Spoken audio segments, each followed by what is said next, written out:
ব্লগে সবাইকে স্বাগত জানাই। আজ 26শে আগস্ট জন্মাষ্টমী। তার জন্য আমার হাজব্যান্ড চোরন বানিয়েছে নিজে হাতে।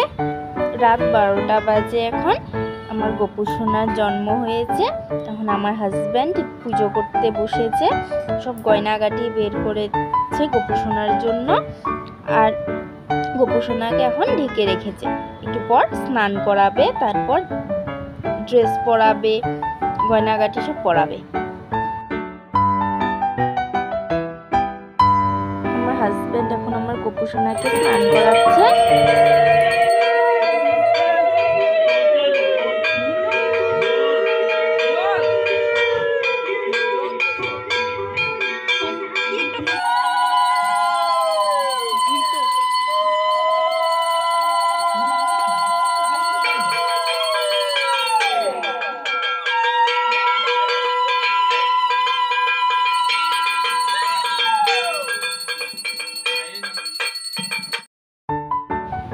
আমরা অনেক বড় করে জন্মাষ্টমী পালন করি।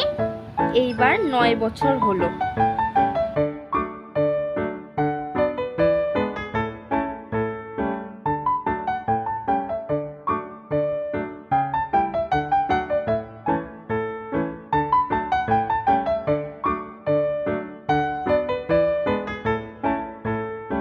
আমার গোপু সোনার স্নান শেষ, এখন ড্রেস গয়নাগাটি সব পরবে।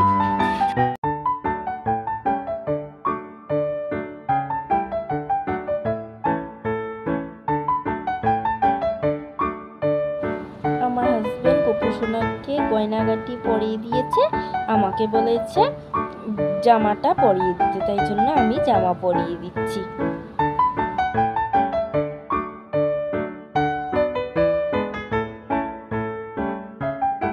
এখানে আমার 2 নন্দাস বসে আছে। এটা হলো আমার বাড়ির লাইটিং। আর আমার বড় যে আসছে প্রসাদ, ফল, মিষ্টি, লাড্ডু এগুলো নিয়ে। আর আমার বড় নন্দাস রাখছে এক এক করে। আমিও এসে পড়লাম চোরনটা নিয়ে।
গোপু সোনাকে ভোগ নিবেদন করে দরজা বন্ধ করে রেখেছিল, এখন দরজা খুলে দেওয়া হয়েছে।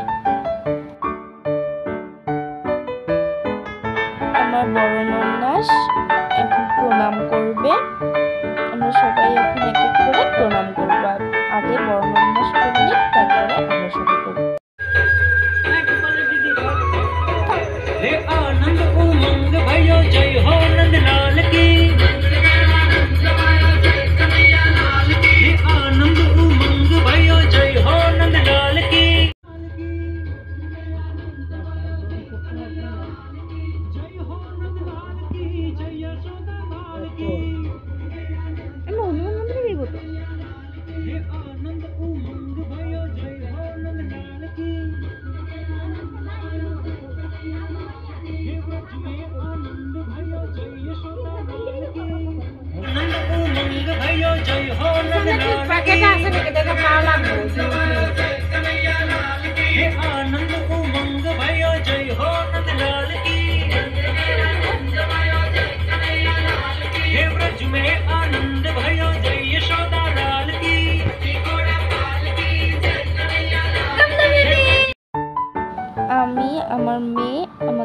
প্রণাম করা হয়ে গেছে।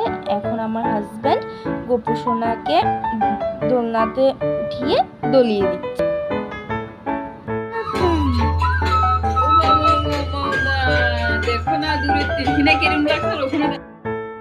আমার দুই যা প্রসাদ বাড়ছে সবার জন্য।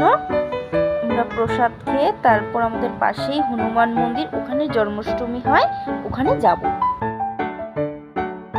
এই যে আমরা সবাই গিয়েছি, আমি দলিয়ে দিচ্ছি গপুকে, প্রণামও করে নিলাম, হনুমানজিকেও প্রণাম করে নিলাম। ভিডিওটি এতটুকুই রইল। ভালো লাগলে লাইক, কমেন্ট, শেয়ার, সাবস্ক্রাইব করে দেবেন। ভালো থাকবেন, সুস্থ থাকবেন। ধন্যবাদ।